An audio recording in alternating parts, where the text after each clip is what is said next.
사랑을 받는다라고 하는 것은 참으로 놀라운 일입니다. 그것도 놀라운 일이지만은 내가 늘 사랑을 받고 있다라고 확신을 가지고 살아가는 사람은 더 놀라운 사람이죠. 반면에 내가 사랑을 받고 있는데도 내가 사랑을 받고 있는지 모르고 살아간다라고 한다면 그것은 참 안타까운 일이라고 할 수 있습니다. 한동대학에서 있었던 일입니다. 한 학생이 상담학 교수님에게 찾아왔습니다. 그리고 자신의 이야기를 합니다. 교수님, 제가 학교를 자퇴하려고 합니다. 저는 하나님이 세우신 이 학교에 계속해서 다닐 수가 없습니다. 왜냐하면 저는 음란 사이트에 중독되어 있기 때문에 그렇습니다. 그 이야기를 들은 교수님은 잠시 생각하시더니 학생에게 이렇게 말합니다. 그럴지라도 하나님께서는 너를 사랑하신단다, 이렇게 말해 주었습니다. 그렇지만 학생은 아닙니다. 나 같은 사람을 하나님이 사랑해 줄 리가 없습니다. 저는 이 학교 안 다니려고 합니다. 그러자 그 교수님은 너에게 문제가 있고 또 죄도 있지만 하나님의 은혜는 너의 죄보다 더 크단다. 그러니 학업을 포기하지 말고 나와 함께 기도하면서 이겨나가도록 하자 하면서 격려해 주었다라고 합니다. 하나님의 사랑이란 무엇입니까? 가치 없는 자를 가치 있게 만들어주는 사랑입니다.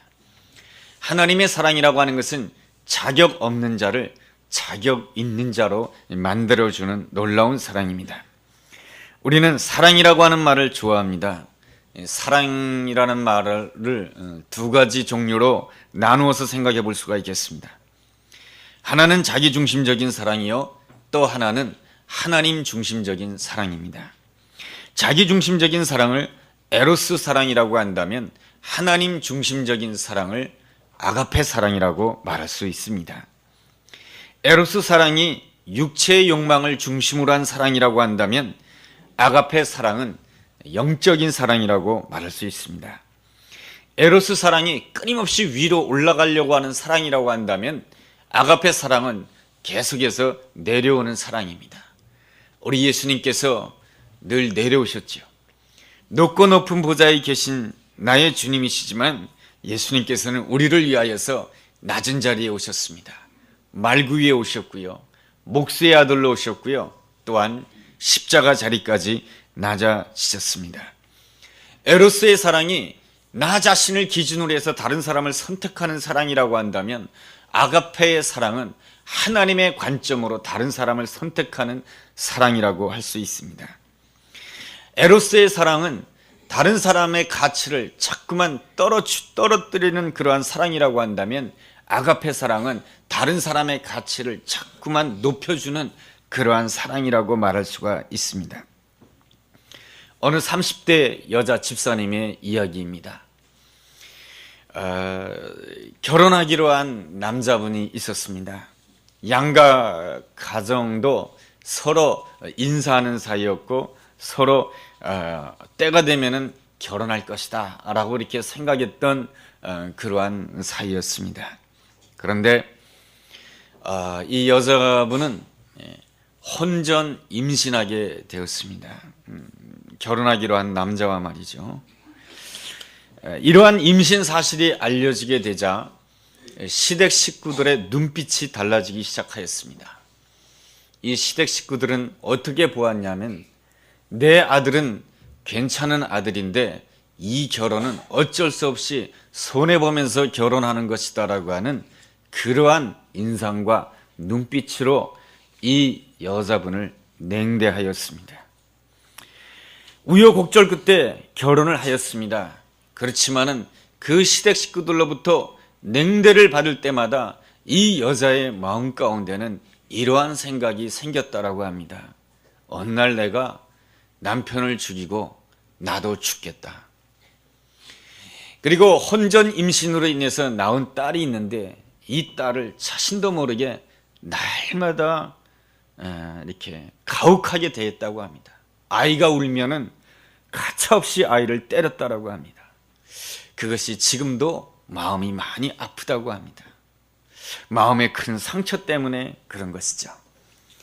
옆집에 있는 한 아주머니를 통해서 교회라고 하는 것을 알게 되었고, 예수님을 알게 되었고, 예수님을 알게 되면서 조금씩 예수님의 사랑이 어떠한지를 알게 되었지만은, 마음이 조금씩 치유받곤 있지만은 여전히 자신의 마음은 힘들다라고 하는 고백을 들었습니다.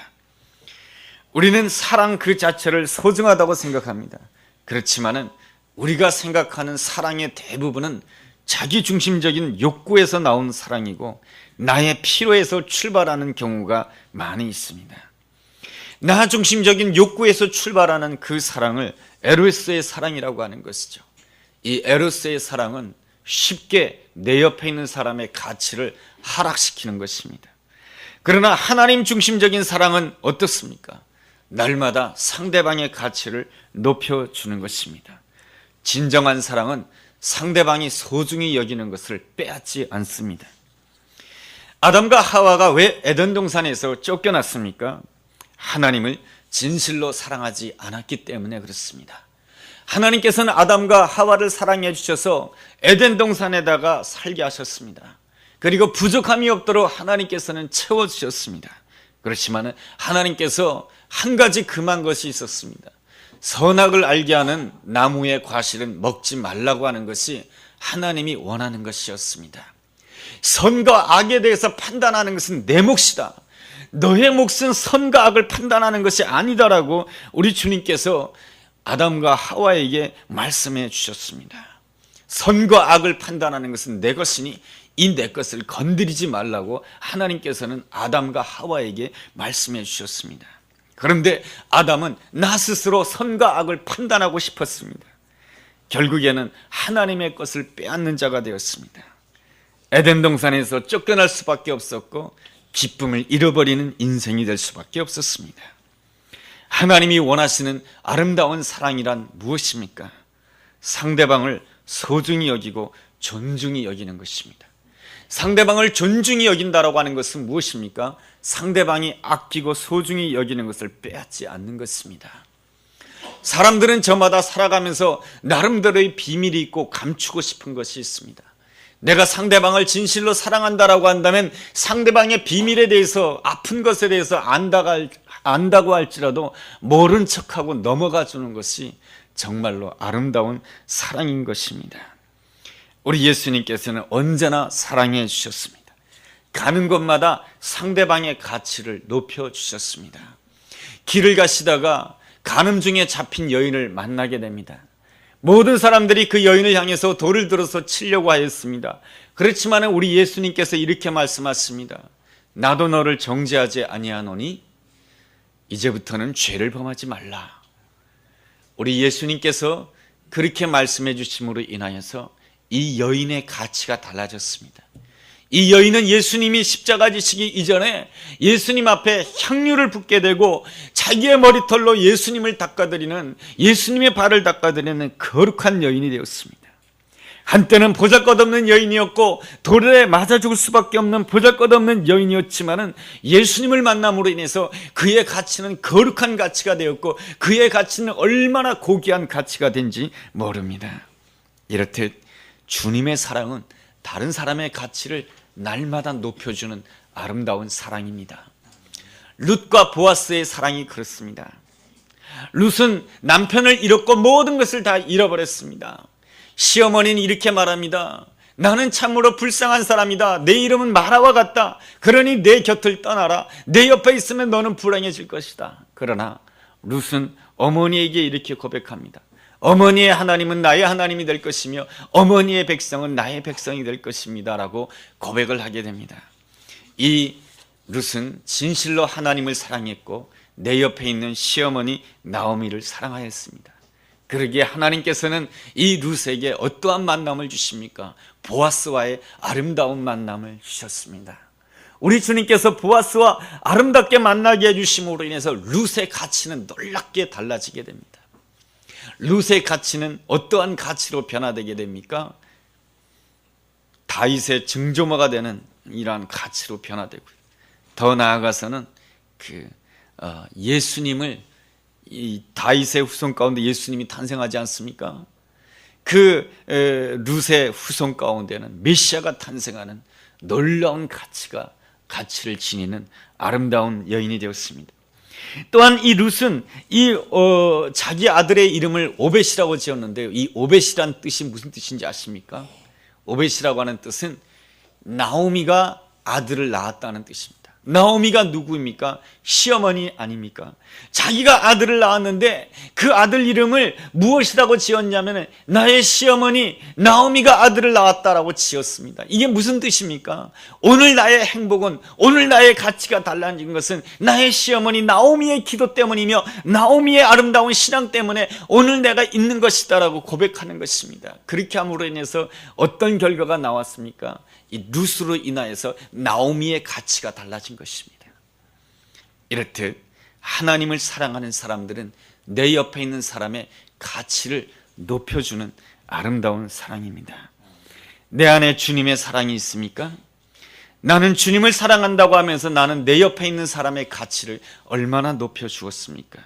아니면 나는 내 옆에 있는 사람의 가치를 자꾸만 내리도록 하는 사람입니까?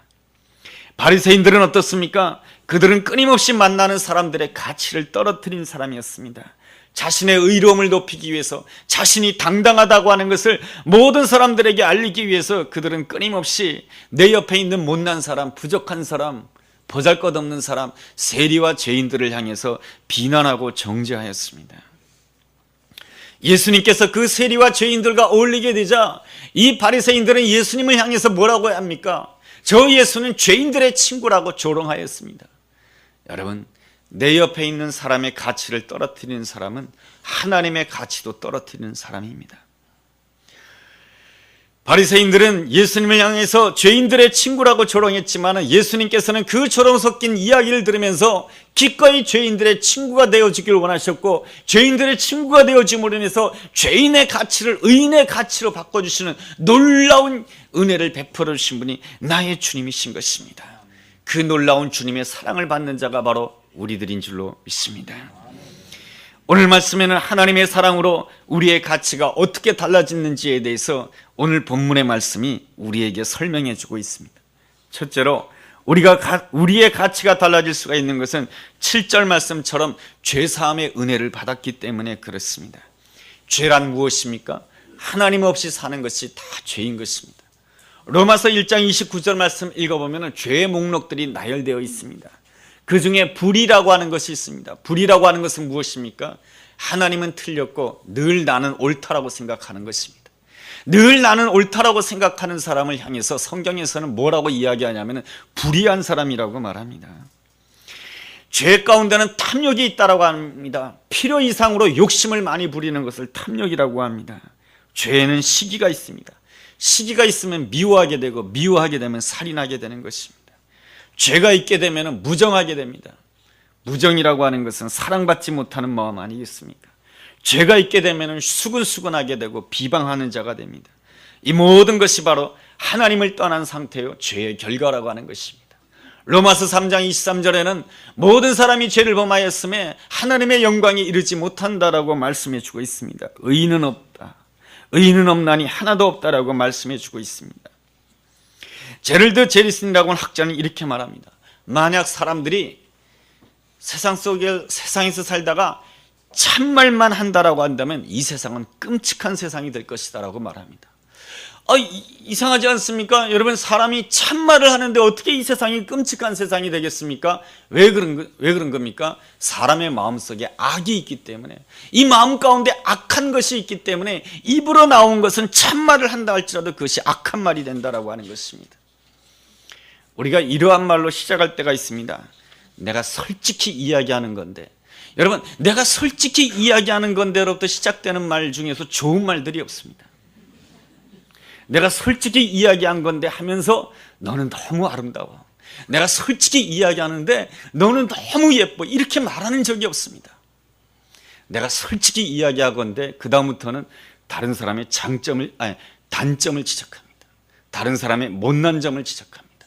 다른 사람의 아픈 부분을 지적합니다. 우리는 하나님을 사랑한다라고 말하지만은 하나님이 사랑하는 사람을 사랑하려고 하지 않습니다. 많은 사람들이 예수님을 쫓아다녔습니다. 그렇지만은 예수님이 사랑했던 사람을 사랑하려고 하지 않습니다. 예수님은 누구를 사랑하였습니까? 간음 중에 잡힌 여인을 사랑했고요, 사마리아 여인을 사랑했고요, 죄인을 사랑했고, 죄인을 세리들을 사랑했습니다. 그런데 우리는 그들을 사랑하려고 하지 않습니다. 왜 그렇습니까? 우리 안에는 은혜 받은 감격이 부족하고 사랑받은 감격이 부족하기 때문에 그렇습니다. 왜 우리에게는 사랑받은 감격이 없습니까? 우리는 왜 사랑이 메말라가는 것입니까? 포도원 품꾼의 비유를 본다라고 한다면 포도원 주인이 사람들을 부릅니다. 사람들을 일시키려고 부르는데 오전 9시에 온 사람도 있고 12시에 온 사람도 있고 3시에 온 사람도 있고 5시에 온 사람도 있습니다. 그런데 주인이 모든 일을 끝난 다음에 한 사람 앞에 다 똑같이 한 데나리온씩 주게 됩니다. 그러자 누가 제일 불만을 가지게 됩니까? 아침 일찍 온 사람입니다. 나는 아침 일찍부터 이렇게 왔는데 왜 똑같이 한 데나리온씩 주냐 이겁니다. 기분 나쁘다 이겁니다. 불평합니다. 나는 누구입니까? 여러분, 오후 5시에 온 사람은 너무 감사한 거예요.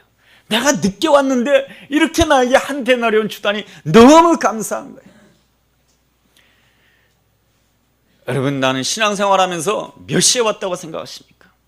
오전 9시에 왔다고 생각하는 사람은 하나님의 은혜를 모르는 사람입니다. 나는 오후 5시에 온 사람입니다. 우리가 죄 용서함 받았습니다. 우리가 어떻게 죄 용서함 받았습니까? 내가 열심히 회개했기 때문에 죄 용서함 받은 것입니까? 그렇지 않습니다.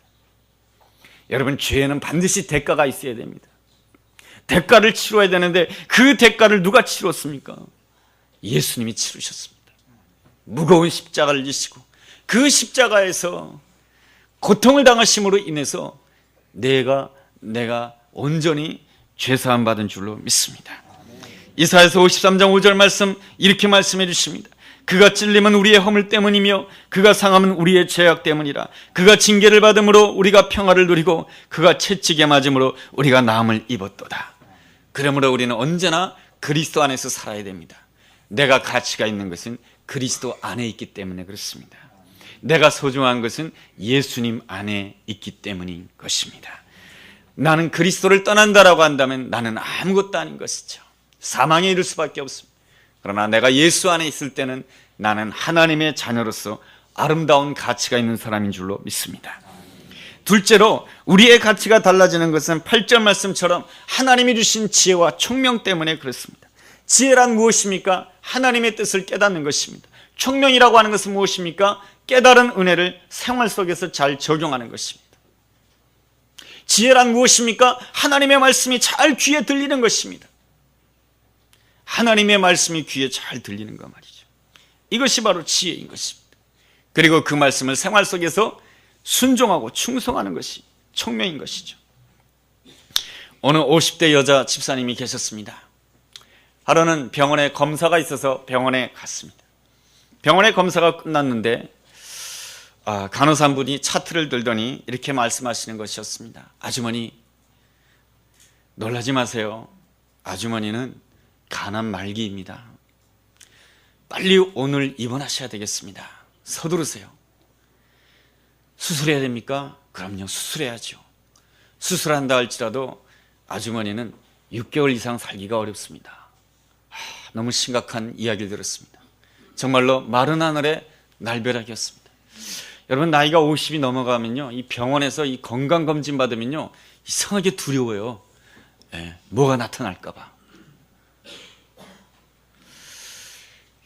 힘없이 집으로 돌아왔습니다. 병원에 입원해야 되니까 이것저것 옷을 쌌습니다. 남편에게 연락할 정신도 없습니다. 옷을 주섬주섬 싸서 이제 병원으로 가는 차에 올라탔습니다. 병원으로 가는 그 차를 타면서 여러 가지 생각이 떠올랐다는 것입니다. 내가 이제 6개월밖에 못 산다. 그러면 내가 하나님을 만나야 될 텐데 내가 어떻게 하나님을 만날 수가 있을까? 나는 정말로 회개하는 삶을 살았는가? 나는 하나님 보시기에 아름다운 삶을 살았는가? 이러한 생각들이 계속 들더라는 것입니다. 하나님께서 나를 기쁘게 맞아주실까? 이러한 생각을 하다가 병원에 도착을 하였습니다. 병원을 도착했는데 더 기가 막힌 소식을 들었습니다. 간호사분이 차트를 가져오더니 아주머니 죄송해요. 제가 다른 분 거 가지고 아주머니에게 말씀드렸어요. 죄송해요. 그렇지만은 그 50대 여자 집사님은 마음속으로 아닙니다. 이것을 통해서 하나님께서 나에게 주신 은혜가 있습니다 하면서 그는 하나님 앞에 고백했다고 합니다. 하나님, 내가 하나님을 믿는다고 했지만은 내가 하나님을 만날 준비를 하면서 살지 않았습니다. 용서해 주십시오 라고 회개기도 했다라는 것입니다. 이것이 바로 하나님의 은혜로 구원받은 자의 그 지혜와 총명 아니겠습니까? 지혜란 무엇입니까? 오늘 하나님께서 나에게 가르쳐 주시는 것이 무엇인지를 잘 깨닫는 것입니다. 진정한 지혜란 무엇입니까? 오늘 내가 이 자리에서 하나님이 나에게 향하신 그 하나님의 경륜과 하나님의 예정과 하나님의 섭리가 무엇인지를 잘 깨닫는 것입니다. 지혜란 무엇입니까? 지금 있는 이 자리야말로 내가 하나님의 사랑을 가장 많이 느낄 수 있는 이 자리인 줄로 믿습니다. 이 자리야말로 내가 하나님의 사랑을 느낄 수 있는 자리이며 이 자리야말로 내가 충성하는 자리입니다라고 고백하는 사람이 참으로 지혜 있는 자이며 총명한 자인 것입니다. 요셉이 그러지 않았습니까? 요셉은 노예 생활하였고 감옥 생활하였지만은 지금 이 자리에 여기에야말로 하나님의 사랑을 받을 수 있는 가장 놀라운 자리인 줄로 믿습니다. 그렇게 고백하고 그 자리에서 충성하게 되었을 때 이 요셉의 인생의 가치가 달라지게 되었습니다. 그렇지 않습니까? 요셉은 한낱 노예가 아닙니다. 요셉은 한낱 죄인이 아닌 것입니다. 요셉은 이스라엘 역사를 구원하는 놀라운 하나님의 사람의 가치로 달라진 것입니다. 이것이 바로 하나님이 허락하신 그 지혜와 총명으로 주어지는 놀라운 은혜요 축복인 줄로 믿습니다. 셋째로 우리의 가치가 달라질 수 있는 것은 성령님의 인치심 때문에 그렇습니다. 13절 말씀을 보면 우리는 성령으로 인치심을 받았다라고 말씀해 주고 있습니다. 성령께서 인쳐주셨다라고 하는 것은 무슨 뜻입니까? 너는 내 것이다 라고 도장을 찍어주는 것입니다. 저는 제 책에다가 전부 도장을 찍습니다. 왜냐하면 과거에 다른 친구들에게 책을 빌려줬더니 책이 안 돌아오는 것이었습니다. 그래서 저는 그날 이후로부터 제 책에 전부 다 앞뒤로 전부 다 도장을 찍습니다. 너는 내 것이다, 그런 것이죠. 예수님께서 요단강에서 세례를 받으실 때에 하늘에서 성령의 비둘기가 오면서 하늘에서 음성이 들렸습니다. 그것이 뭡니까? 어떤 음성이 들렸습니까? 너는 내 사랑하는 아들이요 내가 기뻐하는 자이다. 이것이 뭡니까? 성령의 인치심인 것입니다. 성령님께서 우리에게 인쳐주심으로 인하여서 날마다 우리에게 말씀해 주십니다. 너는 내 것이다.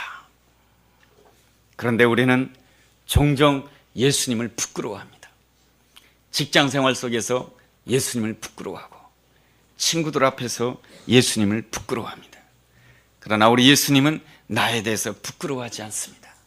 내가 부족해도 내가 연약해도 나에 대해서 부끄러워하지 않고 기꺼이 나의 친구가 되어주시기를 원하십니다. 이사야서 43장 1절에서 이렇게 말씀하십니다.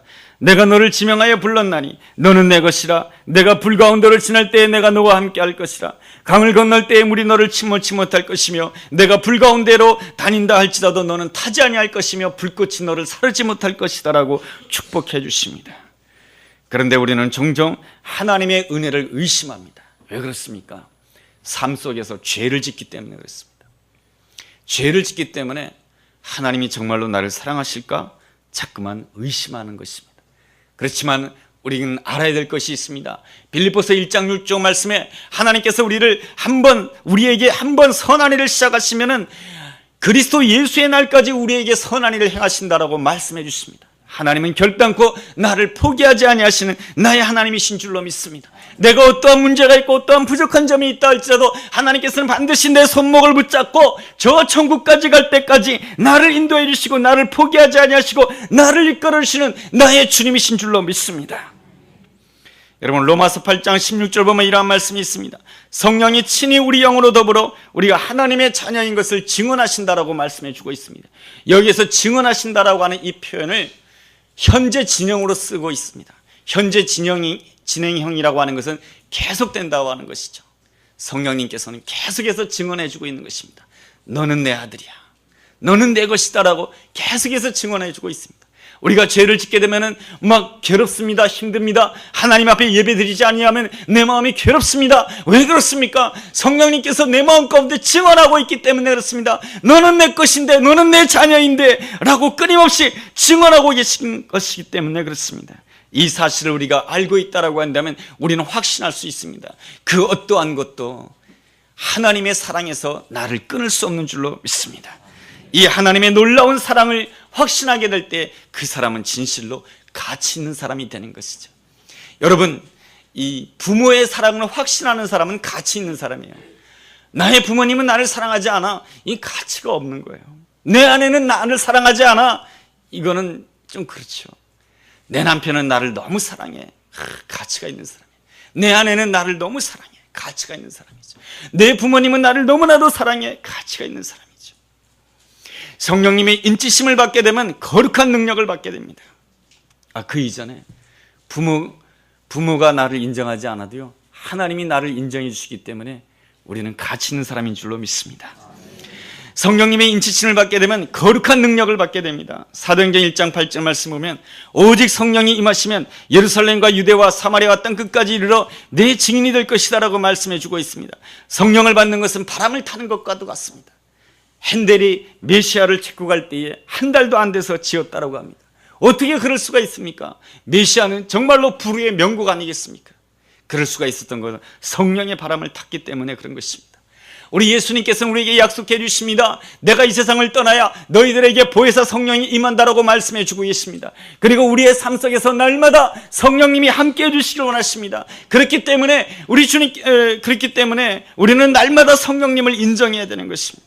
성령님을 인정하고 성령님이 나와 함께 하심을 선포하게 될 때마다 내 삶 속에서 성령의 역사가 풀어지게 될 줄로 믿습니다. 성령의 능력이란 어떠한 능력입니까? 로마서 8장 11절에 이러한 말씀이 있습니다. 예수를 죽은 자 가운데 살리신 이의 영이 너희 안에 거하시면 그리스도로 예수를 죽은 자 가운데 살리신 이가 너희 안에 거하시는 그의 영으로 말미암아 너희 죽을 몸도 살리시라. 예수님을 영접하는 자에게는 그리스도의 영이 너희 안에 거함으로 인해서 너희 죽을 몸도 살린다라고 말씀해 주고 있습니다. 이것이 바로 성령님이 역사해 주시는 놀라운 역사인 것입니다. 날마다 성령님을 사모하십시오. 그렇다라고 한다면 말씀은 우리에게 증거해 주고 있습니다. 죽을 몸도 살린다라고 하는 것입니다. 여러분, 죽을 몸도 살린다라고 한다면 죽을 사업도 살려주지 않겠습니까? 내 죽을 몸이 살린다라고 한다면 하나님께서 죽을 가정도 하나님께서 살려주지 않겠습니까? 이 놀라운 사실을 확신하는 자들이 바로 요셉이요 다윗이요 다니엘인 것입니다. 날마다 성령님을 사모하십시오. 날마다 성령님이 나와 함께 하심을 인정하십시오. 그럴 때 나 자신도 모르게 긍정적인 확신을 하게 되는 것입니다. 어떠한 형편 가운데서도, 다윗은 광야에 있었지만 어떠한 형편 가운데서도 여호와는 나의 목자시니 내가 부족함이 없습니다라고 고백해 주고 있습니다. 사망의 음침한 골짜기에 있다 할지라도 주의 지팡이와 막대기가 나를 안위하신다라고 고백해 주고 있습니다. 내가 원수의 목전 앞에 있다 할지라도 주님께서는 원수의 목전 앞에서 나에게 상을 베푸신다라고 고백해 주고 있습니다. 그러기에 내 인생에는 항상 푸른 초장이며 내 인생은 항상 쉴만한 물가라고 고백하는 것이 다윗의 아름다운 고백이며 긍정적인 확신인 것입니다. 여러분, 이 세상 가운데 승리하기 위해서는 어떻게 됩니까? 바로 성령 충만해야 되는 것입니다. 그럴 때 나는 어떠한 형편 가운데서도 긍정적으로 확신할 수 있는 것이죠. 내가 오늘부터 긍정적으로 확신해야지. 그렇다고 해서 여러분 긍정적으로 확신할 수 있는지 아십니까? 여러분, 성령님께서 함께하지 아니하시면 나도 모르게 슬픈 마음을 가져요. 나도 모르게 우울한 마음을 가지고 말이죠. 그러나 성령님께서 나와 함께 하신다고 한다면 나 자신도 모르게 놀랍게 긍정적인 확신을 가지게 될 줄로 믿습니다. 이 긍정적인 확신을 가질 때 나의 가치가 놀랍게 변화되는 것입니다. 우리 주님의 사랑은 어떠한 사랑입니까? 나의 가치를 새롭게 해주는 사랑입니다. 우리 주님의 사랑은 어떠한 사랑입니까? 날마다 나의 가치를 높여주는 아름다운 사랑입니다. 그렇다라고 한다면 나 또한 주님의 사랑을 받은 자로서 내 옆에 있는 사람의 가치를 높여줘야 될 줄로 믿습니다. 남편의 가치를 높여주고요, 아내의 가치를 높여주고요, 내 자녀들의 가치를 높여주고요, 내 이웃의 가치를 높여줄 수 있다라고 한다면 하나님께서는 더더욱 나의 가치를 아름답게 높여줄 줄로 믿습니다. 그 놀라운 은혜가 우리 가운데 함께하게 되기를 주의 이름으로 축원합니다. 기도하겠습니다. 하나님, 십자가를 통해서 나를 사랑해 주신 주님의 놀라운 사랑에 감격하는 자 되기를 원합니다. 주님의 그 놀라운 사랑 때문에 나의 가치가 달라졌습니다. 나 또한 주님의 사랑으로 내 옆에 있는 한 사람의 가치를 높여주는 복된 사람 되게 하여 주옵소서. 예수님의 이름으로 기도했습니다. 아멘.